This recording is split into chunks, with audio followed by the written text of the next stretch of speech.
Genji 2 is an action game which is based on Japanese history. Being based on history, the stages of the game will also be based on famous battles which actually took place in ancient Japan. So here's this giant enemy crab.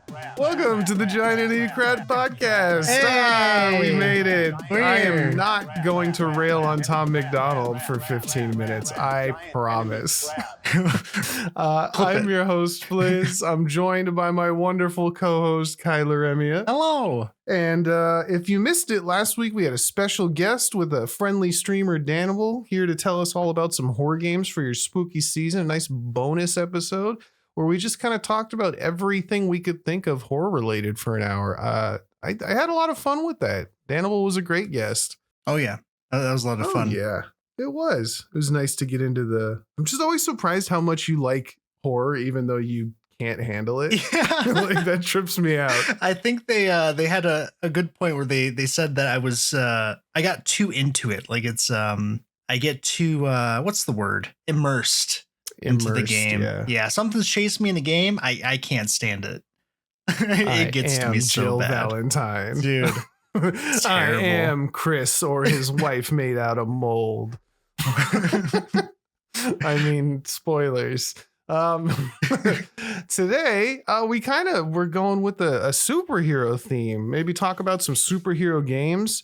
Do a little update on my adventures with the web serial Worm. How we're going there. Yeah. I'm kind of addicted.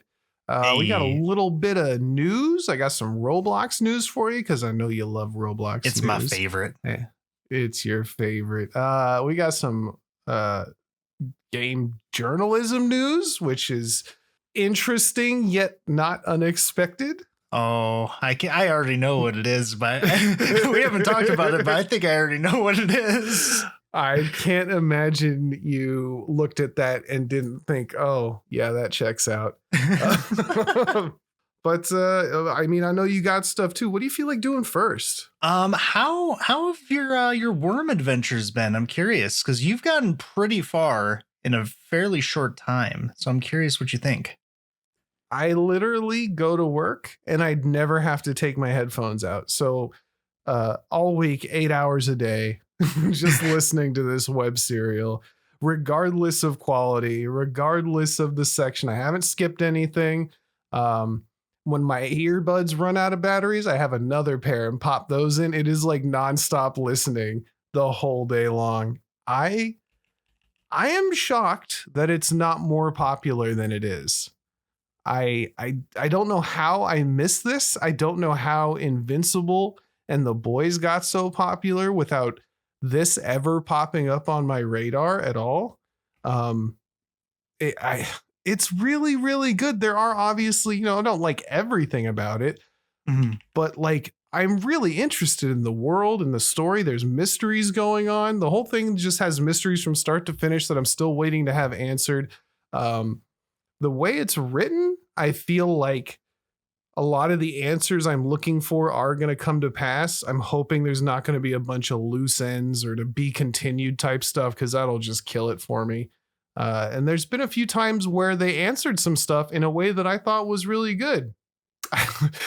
I was thinking, I was like, do I actually like any of these characters?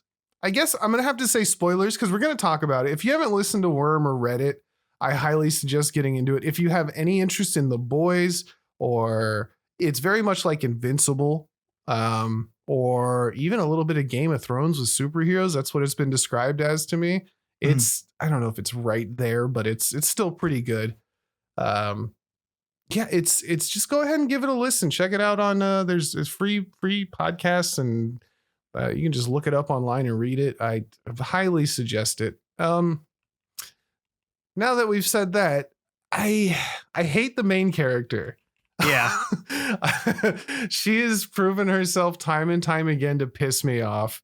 She has no respect for her dad. It's like, it started off with these show your single, loving, caring, protective, just wants the best for you dad, like a little bit of respect. Right now, there's been like this character that I like called Leviathan just came and wrecked everybody. I was bitching to Kylar. I was like, this is pretty good, but there's no serious stakes. Like, nobody's really died or anything. This guy shows up and half the cast dies. And I'm like, cool, let's do that. He's like destroyed the city. He literally changed the story from like a AD to BC. You know what I'm saying? Like, it was like, here's the city after Leviathan, and everything's all dark, and there's crackheads and gangs running around. There's no electricity. There's water and sewage everywhere. There's rioting in the streets. I'm like, okay, now it's getting hardcore. I think I've seen someone describe Leviathan as Godzilla if he was a waterbender.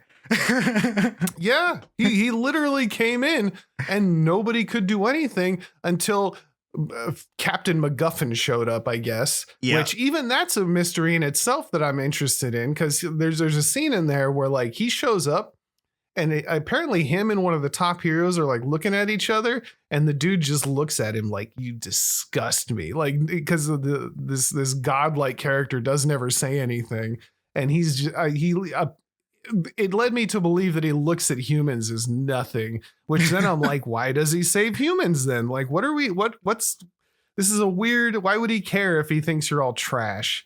But I'm sure that'll be answered eventually. There's some crazy superheroes are being made by corporations thing in the background happening. There's some why are the Endbringers showing? There's all kinds of like threads that I'm interested in seeing happen. And honestly, the main character is like the least interesting. Yeah. And you can kind of, this is where like they start to like pad out the world and kind of expand more, which you see like immediately, because after that they immediately start like going into and following other characters, so you can kind of see like what's going on with them too. Go ahead.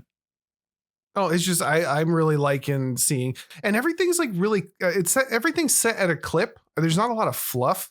There's not a lot of overly descriptive writing where I just get kind of bored as like the scenery's being described. Like the battle scenes, most of them are pretty well done. Like I can picture everything that's happening as it's happening, and some are like getting me hyped. Like there's a scene where Armsmaster, this like depressed petty Batman, is like going after our caped villain, our I don't know, anti-hero, our protagonist, sure, I guess.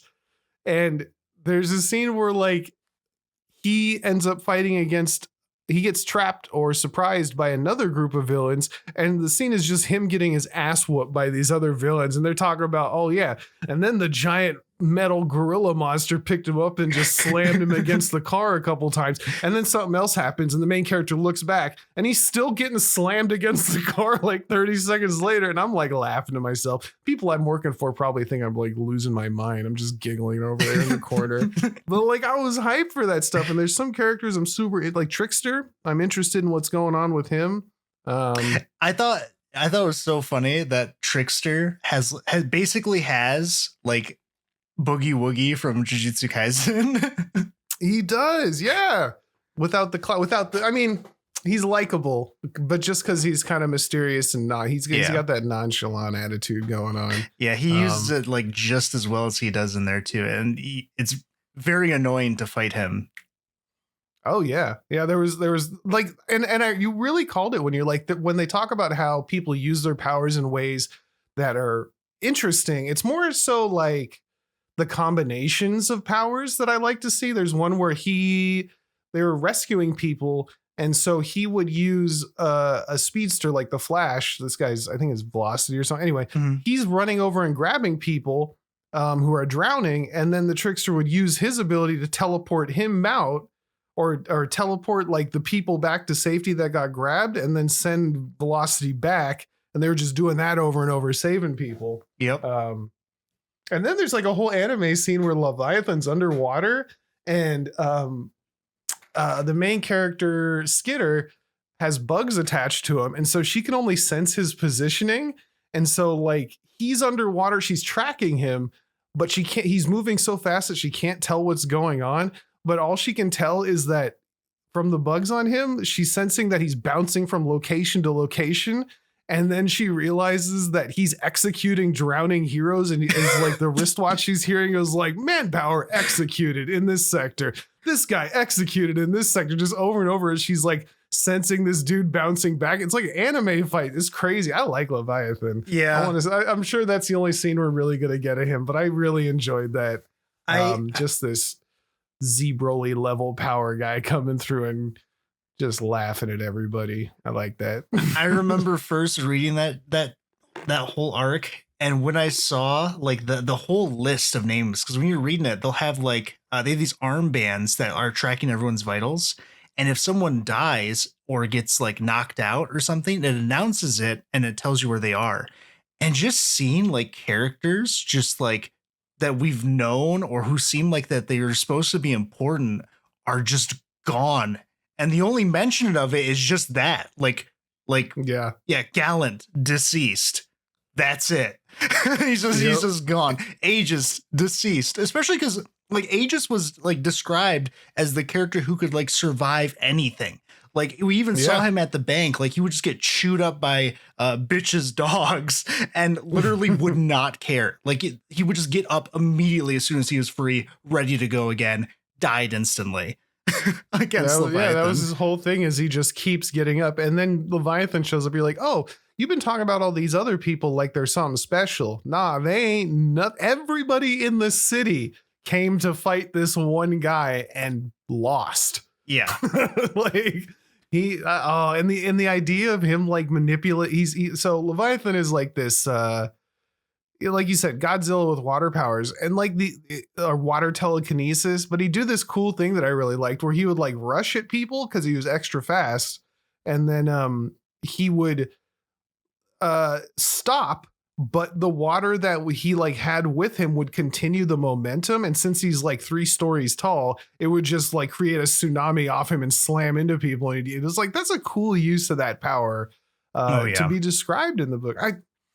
I can't say enough good things. Even there's this love story that's kind of going on between the main character and this other character. And it's this whole will they, won't they teen drama. And there's a couple chapters where they're like getting really into that. Like, oh, my heart is pounding. Oh, I miss it. I want to know if he likes me. And then she finally says, hey, look, I like you. And yeah. And he's like, oh, you're like a little sister. I'm like, yeah, get the out of this shit. And he's like, I don't know why. I just love that so much. Like, shoot her down. I hope she has redemption and ends up being super cool in the end. But for now, I am not a fan of this main character. Yeah, like one thing you have to realize both about her and also as it follows like more and more heroes and villains and stuff and just peels back their backstories, is she's like a extremely like traumatized and like troubled individual. Like there's a reason that she ends up where she is right now, because her main thing is she has like a huge problem with like authority and just people that are supposed to be like adults, basically. Like she hates adults. She doesn't trust them at all. Like even like the people that she looked up to, heroes, Arms Master, pretty much basically like ruined her perception of what she thought that they were. Yeah. She's been let down by every adult except her dad. Her dad has done nothing but be good to her. And the one time he's like, listen, I'm your dad and we need to talk. And she like abandons him forever for that. And I'm like, what a little jerk. He's done nothing but be good to you. You suck. I think I hate her just for that. It might not even be the rest of the story. It's just that like he's been a good dad the entire story. And she just like throws a hissy fit because she's done all this heinous shit and like runs away. I'm like, ugh. Just let him. Just be nice to your dad. Oh my God, he lost his wife and now his daughter. I'm sad for him. I am too. And they eventually go into more about like her thoughts about Danny, because there's a reason why she's not interacting with him, like why you never hear about Danny very much. And eventually it does go into like her thoughts about him and why that doesn't happen. But that's for later on. Yeah, I'm still not quite there. Yeah, I'm still like all this time she still never got back at those bullies in school. Like Yeah. She does a lot of things that are like, girl, you make me mad. And that's okay because go ahead. It's growing up, right? Like that's like the teenage, she's not going to make all the right choices. I get it. Yeah. I just don't like it. That's like one of those things where I think in the very first chapter, she mentions it. Like she doesn't want to like just go. I think she calls it like go full carry on the school because she wants to be like better than that. And that's why this is like slowly. The story is like her slowly losing that part of her that wants to be a hero and just kind of gets more and more like she's just kind of doing what she wants at this point. Like the morality is slowly kind of falling off. Well, I don't even know if it's that. It's that what she thought was the moral compass. Mm-hmm. Like nobody's good. Everybody's got an ulterior motive. Yeah. Nobody's just doing like there's a very few people. I think like the lady who makes the guns has like a clear conscience, maybe. She seems like she's on the up and up. Miss Militia? I don't. Yeah. Yeah. She butted heads with Arms Master and stuff, and she was she the one with the backstory where they were making the children walk through the mine jungle? Okay, yeah. So yeah, they're like I love the little backstories. They're quick, they're good. I really enjoy those. So. And like the villain she looks up to, because even there was a part in it where I'm like, why is she even a villain? Like, why are any of them villains? Everybody seems like they're fine. And then you find out, oh, well, they're just like, they're okay with children being kidnapped. Yeah, that's probably a villain. So right now, it seems like she's trying to become not a hero or a villain, but I guess a rogue who is what like a child thinks Superman should be, somebody who does the right thing for everybody. Yeah. With no selfish causes, I guess. Mm-hmm. Which is, I can get behind that. It's a something a teen would do. Cause even their main guy, Scion, the like first mutant, the first hero, the first cape, the most powerful cape, also has some like weird stuff going on with him. So just nobody's really good. Yeah. There's some people that I think are definitely, I guess, good that you would call it, like from the wards. Clockwalker, he seems like a good guy. Vista as well. She's pretty. Galen he was a pretty good guy until he got, I don't know what happened to him. He probably got squished or something. Poor dude. I'm still shocked. Like it'll talk about Vista, and I'm like, why are we letting 12-year-olds do anything? Like, what are we doing here? Like, who cares what their powers are? They're 12. They don't know anything. Why would you make a 12-year-old work with the police? Like, what are we? I don't know. Seems a little strange. Yeah, literally. Like there are rules to what they can and can't do. And I believe Brockton Bay is very unique because a lot of the stuff that they're having them doing is they're not supposed to. Okay. So it's like, because the lady was talking about bringing in a world where humans and parahumans can coexist more. Can coexist and not. She basically doesn't want like the minority to be smashed. Yeah. Or she doesn't want fear, and she doesn't, the things that would naturally happen over time. Mm-hmm. Which is good. So maybe it's all a big experiment to make that work, but there's a lot of different things at play that seem very reckless to me. Yeah, a big thing too is also just like the actual population in the city is kind of like insane because you have like Lung was in the city who was like so strong that him and one other cape could rival the entire Empire 88, which is made up of several different like capes. They had like what, 8 or 9 or something.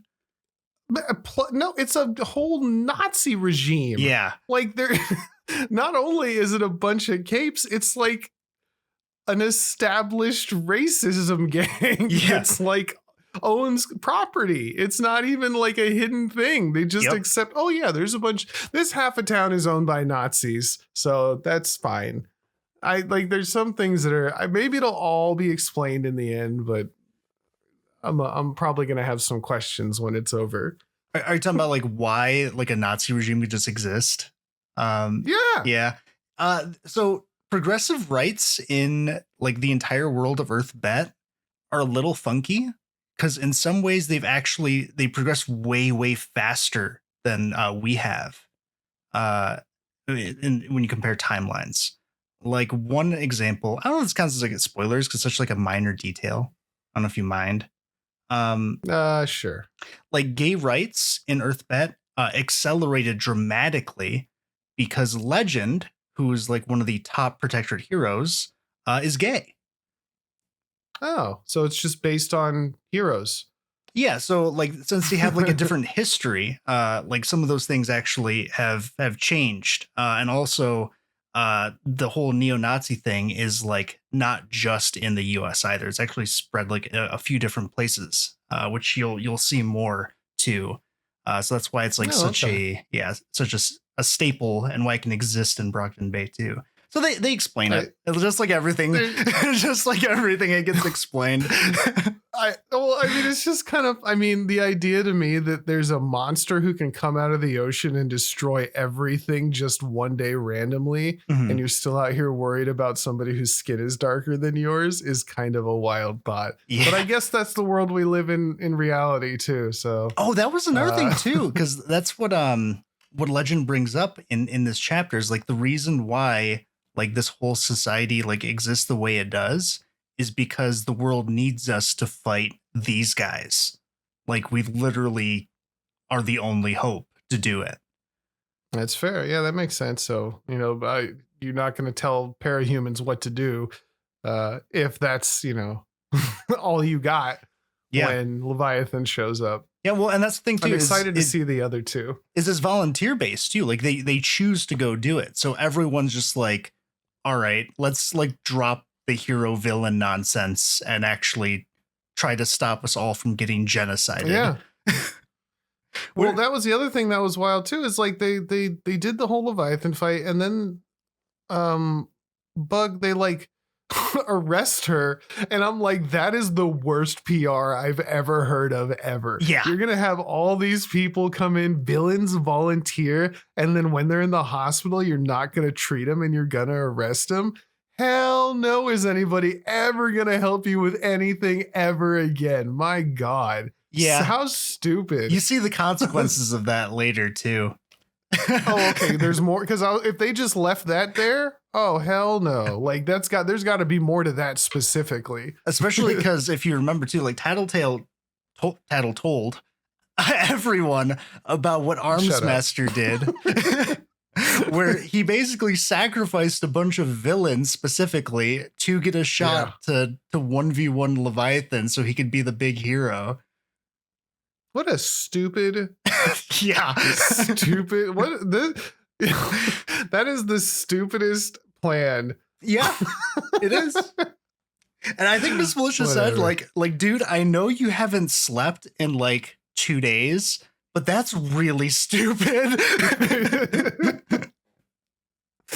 Okay, we gotta move on. Yeah. Otherwise, I'll talk about Worm for an hour. And that's how I am. That's how I am. Yeah. Well, it's interesting. Like I know it's funny because nobody listening has ever. Nobody's heard of Worm, but here we are. Go. And this isn't even a podcast about. Fuck. This is so bad. You know what? It's just whatever we want to talk about, and we want to talk about Worm. We'll move on. We'll move on to gaming news, I guess. Yes. Oh no. Okay. Let's cross over. Go check out Worm. We'll talk about it more when I finish it. I'm coming kind of close to the end, I think, or at least somewhere around there. We'll talk about it when I finish it. He's not. Really?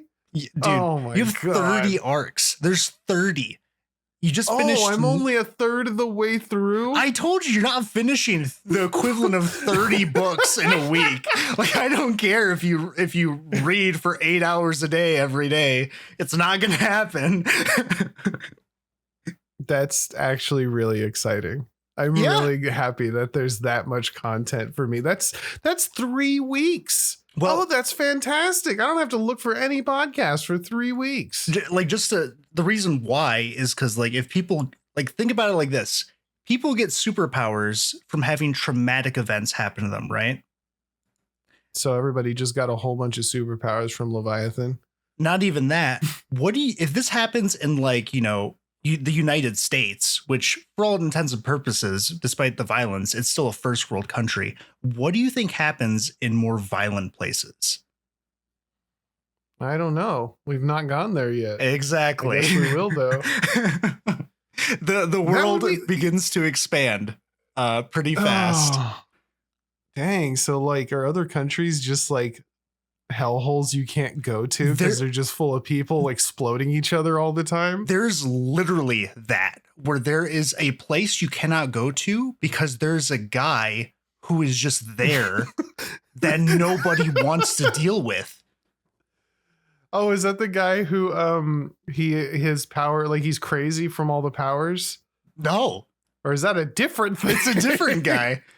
Oh, okay. I'm excited. Screw this bug nonsense. I'm out of this, girl. Get out of here. Too. There's not just one. There's multiple places that are like that, where, like, they just can't solve the problem because, like, they can't deal with it. It's too much. It's not even the Endbringers either.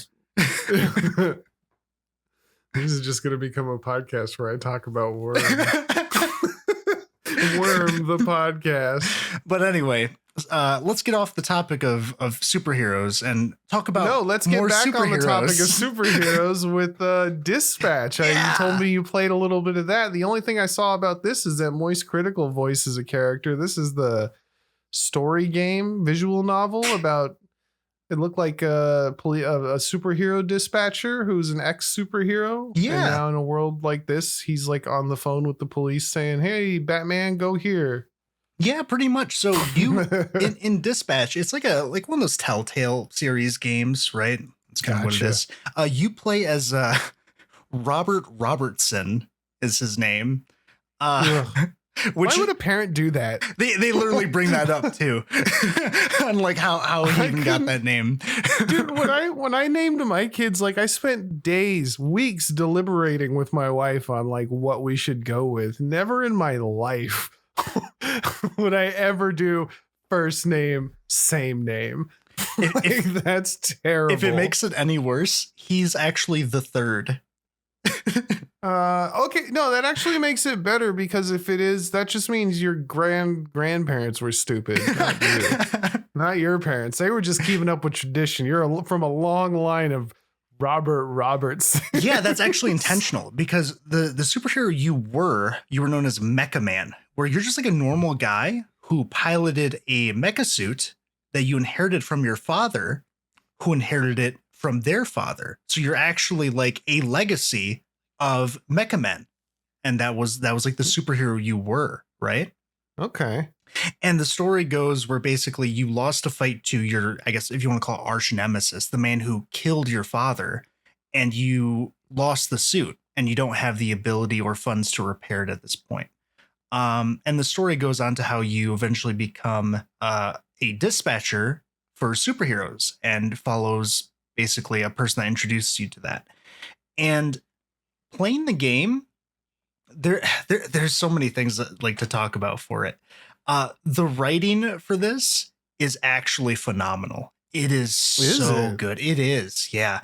It's difficult for these games really to have, like, writing that isn't, like, super hammy or just, like, kind of cringe, for lack of a better word. This isn't that. The writing is actually super good. There's several different times where I'm actually laughing at the jokes that are in there. The dialogue options are fantastic. The different, like, superpowers and everything that you see, and even just the world itself is super interesting. There's so many good things about it too. But that's no, because I mean, I've seen a lot of visual novels, or I've walked into, let's put it that way. I've walked into a lot of visual novels, and after a few pages, I'm like, this is bad, but I know you're 12 hours in, so you can't stop. So I'm just going to leave. Like, not everything can be Phoenix Wright. Yeah. No, this is super good. And the arcing story of it is you were hired as like this former professional, like very famous hero to take over this band of supervillains that they're trying to reform. So all the people that are heroes are actually just like the troublemakers of this organization.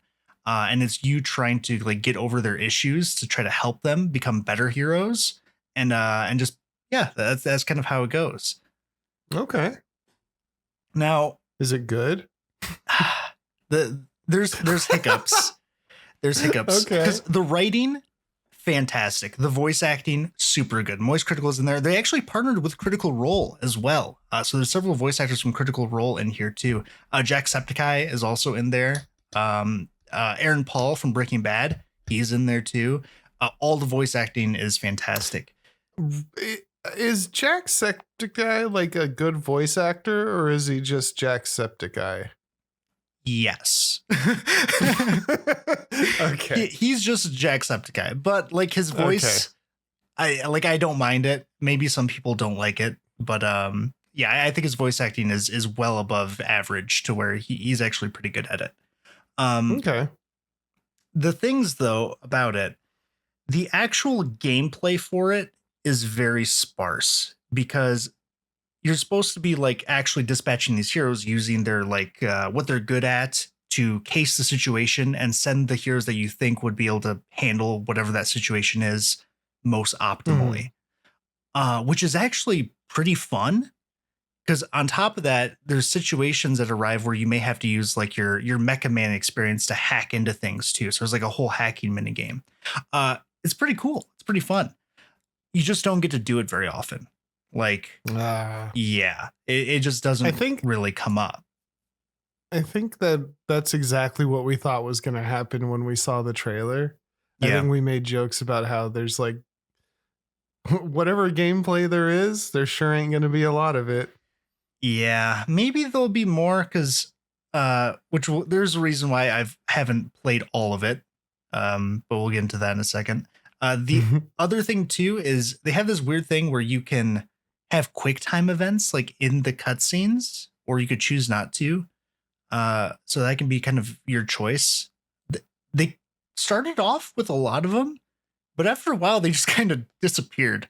They're just gone now, and I don't know what happened to them. I feel like that's pretty common in games where they start out with a bunch of quick time events and then they just slowly disappear. I feel like that happens quite a bit. Yeah. But as for like the characters themselves, they're very interesting. You have like the main lady who hired you, who has like something going on with her. It's really weird, which I don't know. Well, we can kind of get into later. But your actual cast of heroes that you send out have some interesting abilities and quirks where like the main person that they touch into the most is Invisigal, whose villain name was Invisibitch that they changed.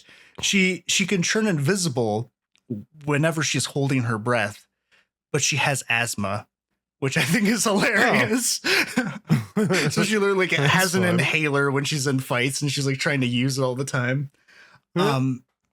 But she's like immediately just like a problem child where like she doesn't listen to you whenever you're trying to do something, like actively works against you all the time, and just has like no problems if like civilians get hurt. So like everyone on your team is very much like hard to work with, and they all have unique abilities too when you're actually trying to use them to send them out as well.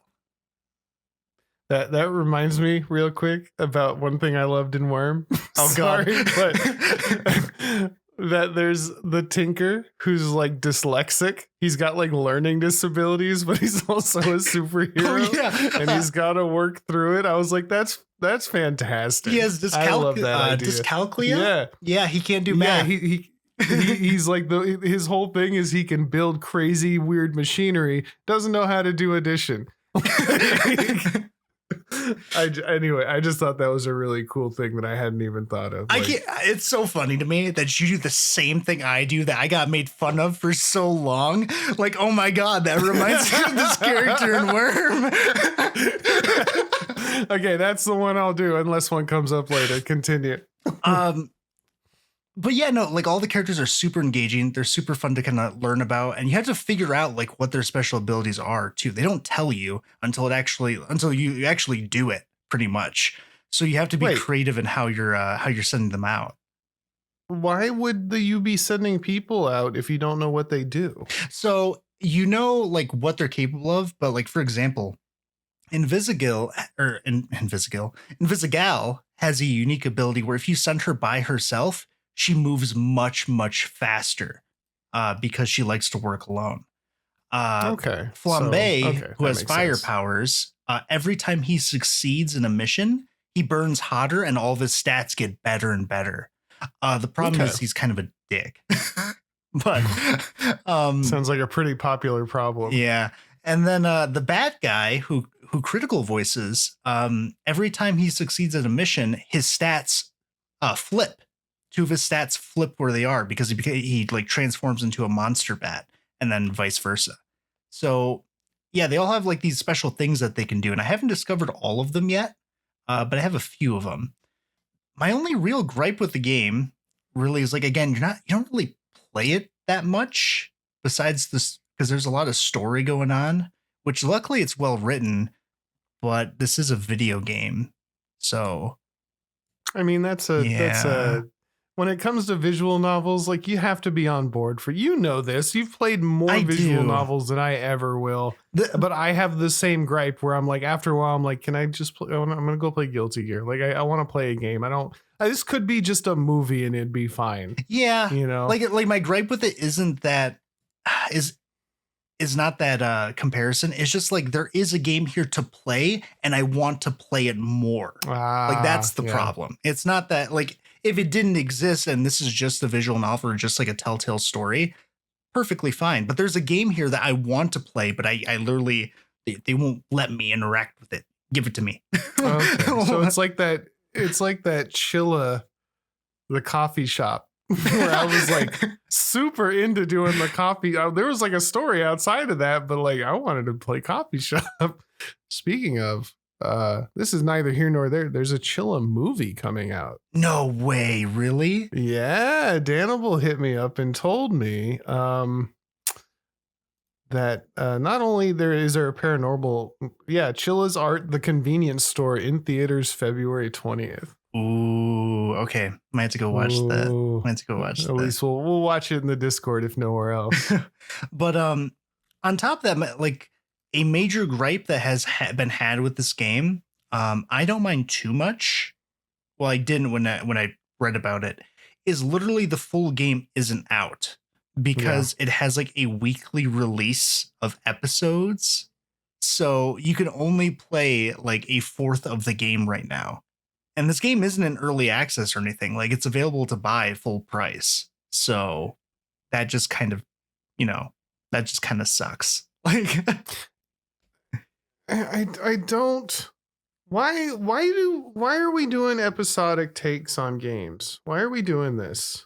Yeah, I don't know. I thought it was a weird choice, and I didn't mind at first because the episodes come out 2 a week over the course of 4 weeks. Okay, including like release. So there's 8 in total. So you don't have to wait very long. It's not like a month or anything. I guess, but. Like playing the game, I beat the 2 episodes in less than 2 hours, like a lot less. It took me like an hour and a half. So they're not very long. Do you buy the whole game? Sorry, I missed that part. Do you buy the whole game and then you just get it episodically, or do you have to buy each episode? It's $30 you buy. But you get all the episodes. You get all the episodes, though. Yeah. Okay. So not too bad, just kind of annoying. That's the one reason I never touched that Final Fantasy VII remake, one of my favorite games of all time, and I just won't touch the remake until all the episodes are out. And even then, it's going to cost $150 or some nonsense. Like, Yeah. Yeah. I don't know if I'm a fan of that specific situation. I'm cool off that. I'll wait till it's done if I do it.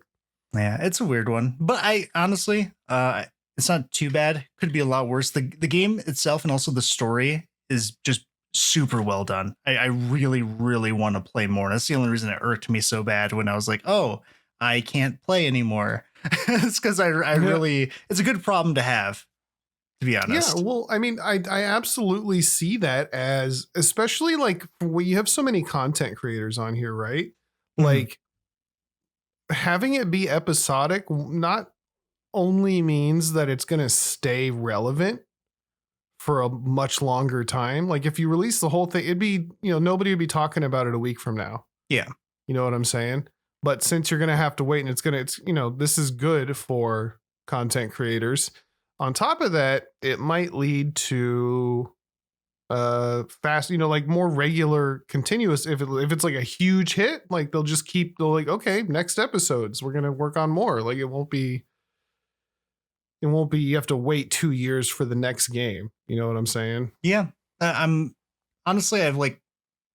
very excited to play the rest of it. And I'm curious if they will do anything else like that, because like looking on like YouTube and stuff, they've had like Critical Role's made videos about the game where they like answer questions, and they've been they've been releasing content on this game quite a bit that I'm surprised I'm seeing, to be honest, because that rarely happens with games, for me at least. I don't really see very much of it.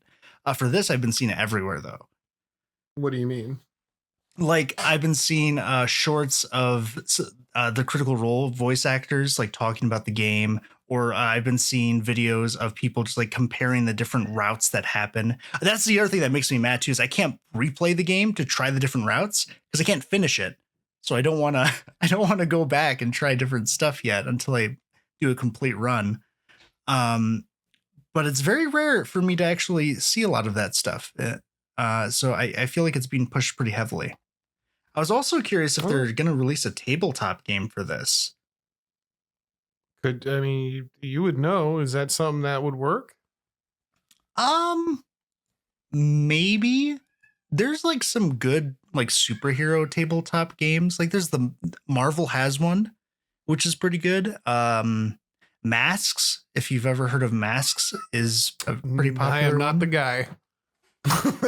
I don't know. I know Monopoly. Monopoly. That's my tabletop game. Yeah, Risk. I thought it was not called even War for a second. Yeah, no, I'm not the guy. Yeah, Masks is a pretty interesting one. It is is very like narratively open tabletop, and there's actually, I think they're releasing a sequel next year for Masks too, which is pretty hype because Masks is considered like one of the best like superhero themed tabletop games. But yeah, like you can do it. I just don't know if it'd be worth the effort. You know what I mean? I guess, yeah. I mean, They sold Daggerheart real well, right? They can do it. They can do it. Yeah, because that's Critical Role, right? Yeah, they can do it. Well, this would be by oh yeah, no, it would be with Critical Role and Ad Hoc Studio. Yeah, because Ad Hoc Studio owns it. Yeah, we'll see. We will see. Cool. I mean, would you recommend this to anybody? What could you relate this to? That like would you relate this to like watching Invincible, or relate this to playing Cooking Companions, or where are we at with this? If you enjoy any of the Telltale games, I think you're gonna like this. The writing is super good. The main character is like fun to play as because he's very like laid back, and they give you a very like good range of like options of like dialogue you can do, where you can just choose to be super mellow, or you can be the exact opposite where you're just like super angry and just like like it's very well done. I would definitely recommend it. All right, cool. Maybe when it's all out, I'll give it a shot. I'll give it a maybe when it's all out, we'll do a record. We'll put a full video. Ooh, I don't know. Maybe some. I should be there when you play. Also, Strider might come back, so I'm gonna say you guys I should be there when I don't always have to be the one playing the game. It's just that I have the best setup to record. So it's true. It's fine. We were kind of talking about superhero games, and that was kind of where we were at for this week. But like, I never really, I mean, aside from like PS2 Spider-Man, like I don't play that many. One I think you would like, maybe not for the story, but just because it's actually pretty fun, is Midnight Suns. Is that the Marvel one? That's the Marvel one. Yeah. Marvel Midnight Suns. It's like a card game, 3D, like turn-based strategy. And Blade's in there. I know you like Blade. No, I don't. No? I could have sworn you liked Blade. I don't really care about Blade. I think the movies are fun, but that's just because Wesley Snipes is a clown. Well, either way, Marvel's Midnight Suns is actually like really good. And really fun to play.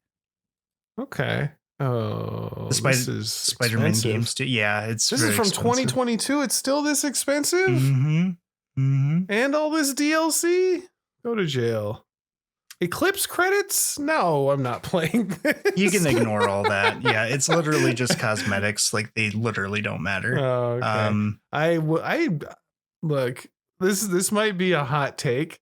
I really don't understand the purpose of cosmetics in a single player game. Money. But like, for who am I showing this to? Myself? Yeah, I don't know why you would buy it, but it just kind of makes me mad. Honestly, it's a bad mark on what's a really good game. The only other thing like about it that kind of sucks is it runs like ass, but I don't think that's going to be a problem for you. Yeah, no. Yeah, the $60 is the problem for me. It is very good though. And then the Spider-Man games obviously are super good as well. Yeah, you really like that. Yeah, no, they're actually they're done really well. Spider-Man's like my favorite superhero. So although I'll have to find, maybe I still have the recording, but one time you were streaming that game for us and something was wrong with Discord and the sound, like maybe the sound, something was wrong with the sound drive. Yeah, it was making like comedy injected noises. You'd like shoot to the ground, go pa-ching. Everything was really weirded off. We were dying. I had it recorded, so maybe we'll have to check. Something was happening. But yeah, you seem to really like that. The only other like superhero game I played was Marvel Rivals, and I'm kind of done with that. Yeah, that's like superhero themed. In regards to that, it has like heroes, but it's mostly like just another hero shooter. There's very few like good actual superhero games lately. Like it's very sort of niche genre, like to the point where even like Prototype is considered like a superhero game. That's the one that and the Hulk, is it Ultimate Destruction? Yeah. That one I will always recommend. That game I played the shit out of. I loved Hulk Ultimate Destruction. That game makes you feel like the Hulk. It's so great. That's the Prototype thing where you're like, I'm doing all this cool like there's that other what's that Grand Theft Auto, not faux Grand Theft Auto game? Oh, it's like we have Grand Theft Auto at home. What's that game? I don't know. Saints Row? It's Saints Row. Okay, yeah. It's like there's a Saints Row where you get like all these superpowers and stuff. There's something about that. I'm sure that game is fine. It always felt clunky compared to GTA, so I never really got that into it. I think there's one of those where you play as like a superhero. That's the only one I've played. It's the only one I've played because of exactly that reason, and it's so silly, and it's actually a lot of fun. Okay. So yeah, that's everything I heard. Okay. Yeah. Cool. It's super good time. Some of the things you can do in that game are actually kind of wild too. Batman Arkham games too. Those are pretty good. I tried those. I got bored out of but I don't really do stealth games. I get bored. So that's probably why. Yeah. I could see that. Yeah. Other than that, yeah, there's not many, which sucks because I like the whole superhero genre is oh my god, my cat's losing his mind. The whole superhero genre I really enjoy. So it's because there's not more games. Well, they're just a lot of them feel like cash grabs, like the Suicide Squad maybe, and There was, when I was the first year I was streaming, there was a Marvel game that came out that was like everybody was playing it and everybody hated it. It was like universally hated.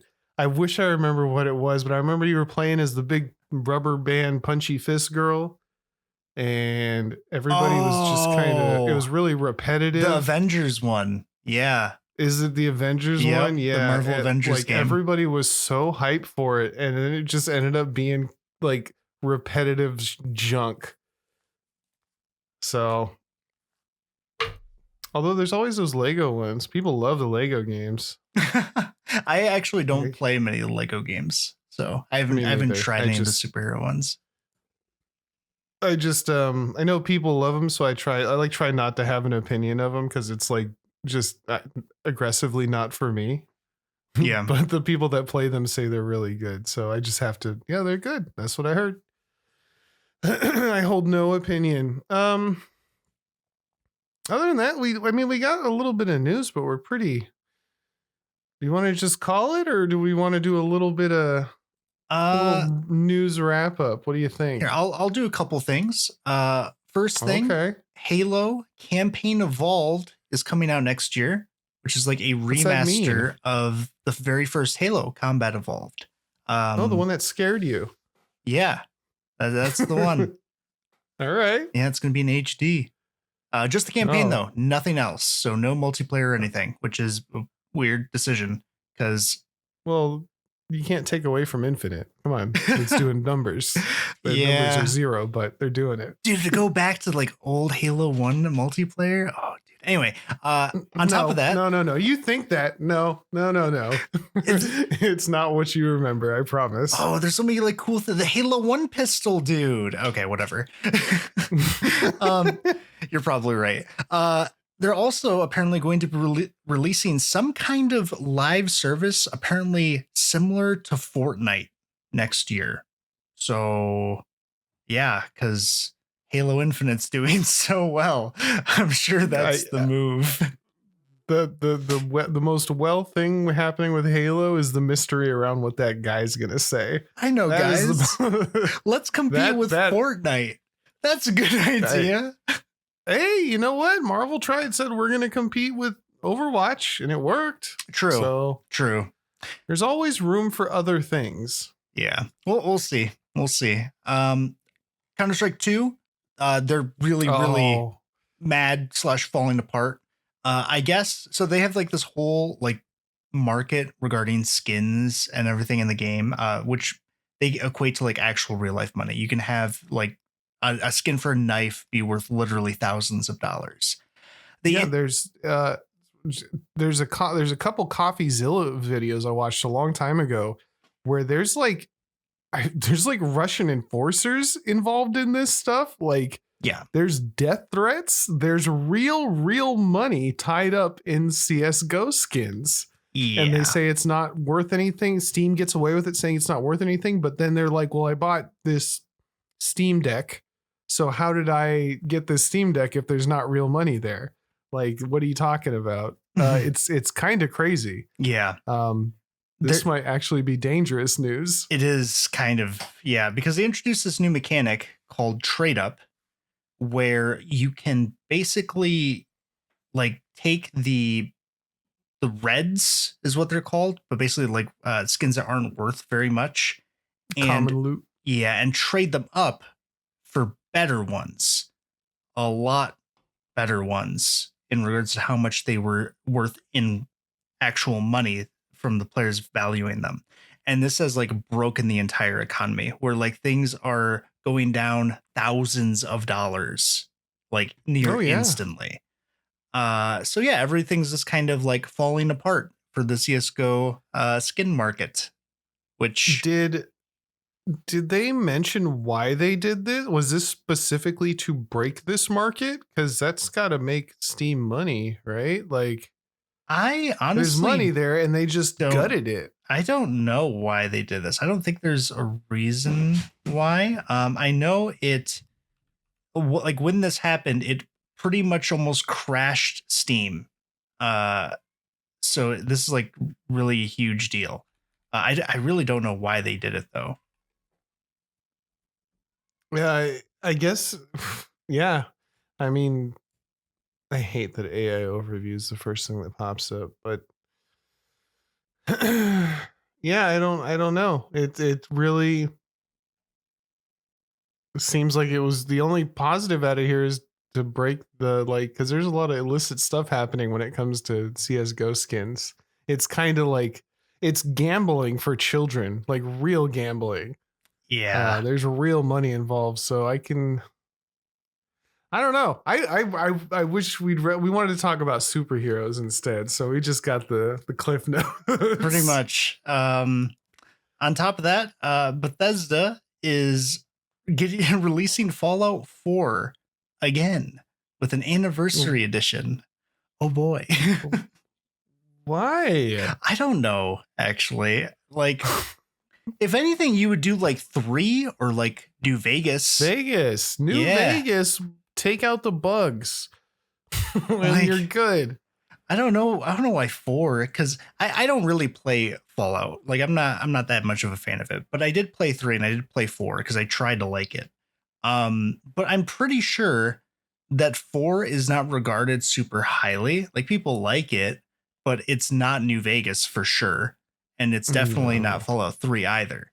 Those are just like what people would prefer over Fallout 4 for sure. I played New Vegas and I was really enjoying it until it soft locked me. And oh no. And then I just was done. I should go back because I actually found that one the most interesting. 3 was innovative for its time, I guess, but the ending was trash and kind of a joke. And then 4, I didn't even finish. It was very repetitive. So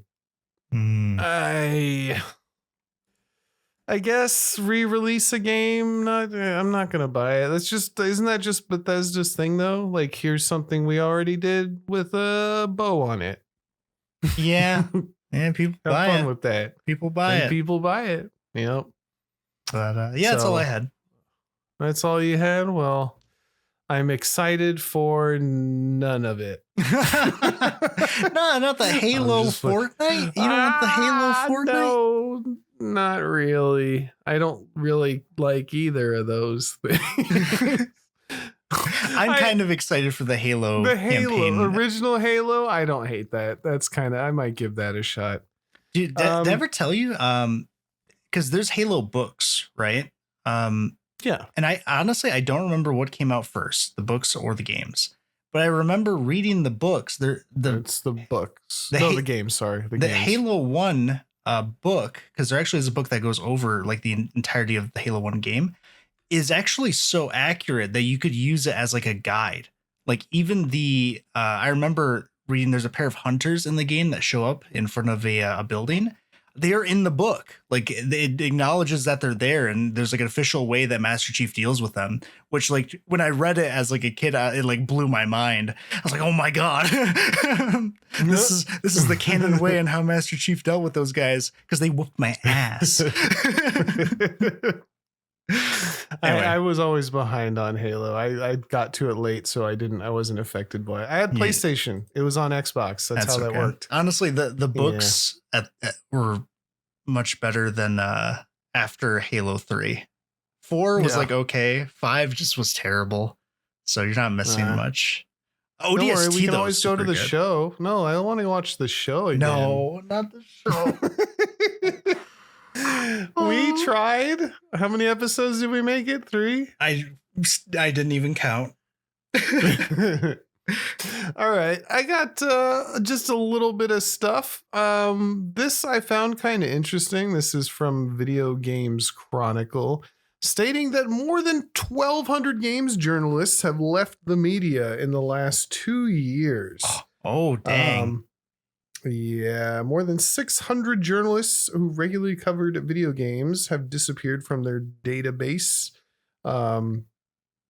If you take into account amateur, part-time, and freelance writers, that becomes more than 4,000 people since October of 23. When do we start this podcast? It's our fault. We did it. No, we're just trying to fill that void, man. We're out here. We're just like talking about video games, reporting on stuff we find interesting. You know what? Are we objective? I don't know. I mean, we definitely let you know it's. I don't know. Like, I'm not giving like my opinion is biased, but I'm letting you know it's my opinion. I'm not just telling you something is awful and not giving you a reason. And my opinions are totally willing to be swayed if something changes them. Like I'm open to critique and new information. Just a couple guys. I don't have just a couple guys. 2 dudes playing games when we have time. Hey, what's about? Yeah, they're saying it's because, everybody's been getting laid off everywhere in the gaming industry, which is true. I also have to say, man, the one thing that we do offer that you can't get from other things, if you try and go and look up gaming on these news sites, the sites themselves are a nightmare. Like the amount of ads per page. Yes, I know you can just get ad blocker, but like, it's kind of disgusting. You're trying to like look at them on my phone or anything is awful. Yeah. It's like trying to find a cooking recipe, which is even worse. Like the art, and then you'll get through an article and then it's written by AI and you're like, okay, well, what are we even doing here? I mean, obviously AI is definitely the second part. Journalism across every genre is taking a huge hit from AI. I guess people are just, it's just more cost effective to have somebody pump out 10 articles. And the other part of that is, like I once saw a job application to work for like a Game Informer type thing or something. And it wanted me to write like, if I apply, they're like, you'd be willing to write 5 articles a day on. And I was like, how? What would you write 5 articles a day on and still put out good quality results? That's not real. You're just going to be putting out clickbait trash. Nobody's going to want to read it.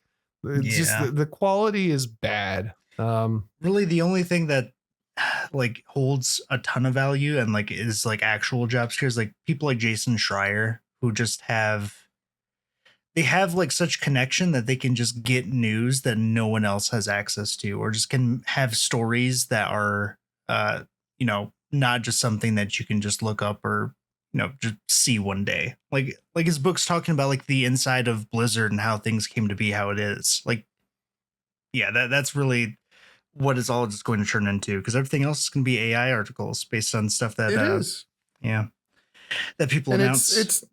That's not just gaming journalism, obviously. I mean, do you ever want to, like, I don't read a newspaper. I look at, aggregation sites.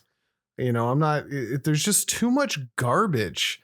Mm-hmm. And I don't know why we keep going down this garbage route. And then I'll like go to work and people are watching like Lad Bible videos. I'm like, okay, well, maybe that's why. Because people do like garbage. So yeah, that's unfortunate. But we're here to fill the slot. We're gonna take the place of these 4,000 games journalists by reporting on Worm, a serial from 10 years ago. Gaming journalism. So that's kind of shitty, but we're here. You just remind me of 2 characters from Worm, Uber and the Lee. Only other piece of nerd news I have is Roblox is banned in Iraq now. Hey. So Roblox was before. It was also banned in Turkey, Oman, Qatar, and China. And according to Gadgets Now by the Times of India, Roblox has been banned for several security, social, and behavioral risks.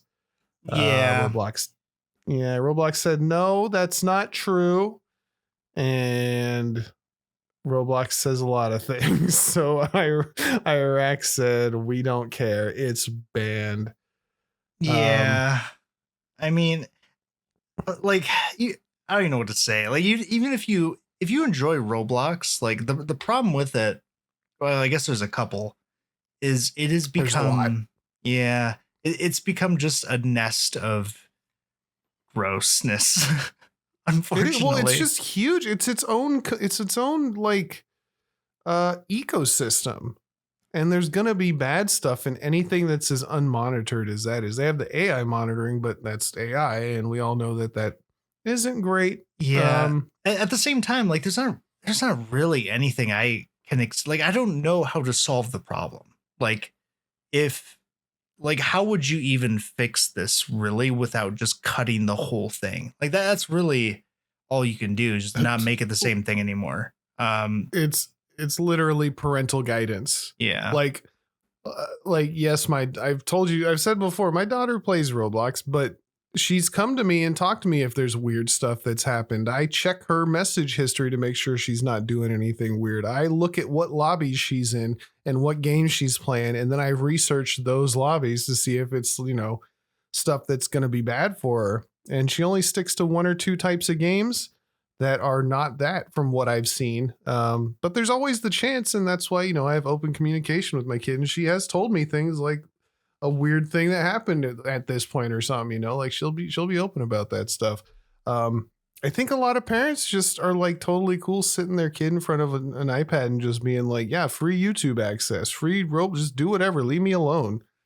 And that's not really, that's kind of a parental problem, obviously. Yeah, it's like, I don't know. I think that game's just screwed, especially because, there's already been laws specifically regarding Roblox, like the child labor thing that happened in the EU with Roblox, where they're like, you guys are technically forcing kids to make products for you and then have them pay for it. They're just doing it. They're not forcing, but having them do that. Enticing them. This is a little weird. Yeah. I think they're just cooked. I think that's why, weren't they talking about transitioning Roblox into some, what was it? Like some social media? The owner of Roblox, Robbie something, I think his name was, he was talking about making it a one-stop shop for like everything from kids games to adult dating. It was even worse than what I thought. Yeah, he's kind of a nutbag. Yeah, I think this is just going to be the first in a trend of Roblox getting banned everywhere. I wouldn't doubt it. Yeah, Roblox is, according to India Times, facing a lawsuit in Louisiana, accusing the platform of exposing children to explicit content, and a 12-year-old girl in Canada has also sued Roblox, alleging it designed with addictive and manipulative features. This is not even including all this stuff from, oh my god, Schlep, was that his name? I did a whole thing. I haven't even looked into what's new with Schlep, but that's still probably ongoing. Oh god. So yeah, I mean, one part of me is like, this is awful and terrible. Another part of me remembers that like the game doesn't really matter, because I remembered, sexting with quote unquote girls in Diablo 2 when I was in middle school. Like the platform, you never know who's on the other end, but the platform doesn't matter. It's gonna happen. Yeah, there's gonna be one again eventually. It's just this is the big one that they have to do something about. Yeah, which should be done. All that being said, that dude who owns Roblox really needs to. Somebody needs to talk to him. he needs to have a handler like Randy Pitchford needs a handler. Just stop, guys. Like, it doesn't need it. If you're making a game for kids, make a game for kids. Don't turn it into sexy time. That's weird and gross. It is. Yeah, that's pretty much all I had. I also had the CS:GO thing, but that's like a big deal. I should have read more on that. Yeah, it's pretty recent too, so I'm hoping we'll get more news about it. Because from what I understand, the Valve devs have pretty much, if you want to call them devs, have just kind of been like, yeah, it's just a small update. They haven't really been very open about like why exactly they've done this yet. So maybe we'll hear more later on, and also just how this is going to affect the player base, I guess, too. We'll see. Yeah, we'll see. Well, we'll see in the future.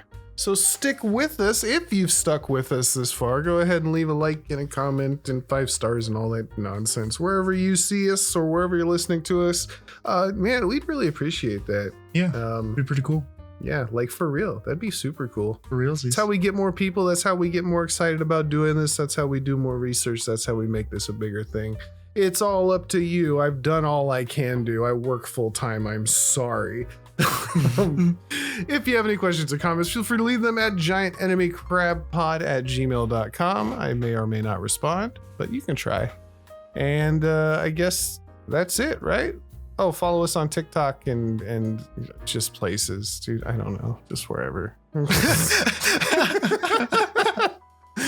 Professionals. Professionals. We'll be professional next week. Until then, goodbye. Goodbye.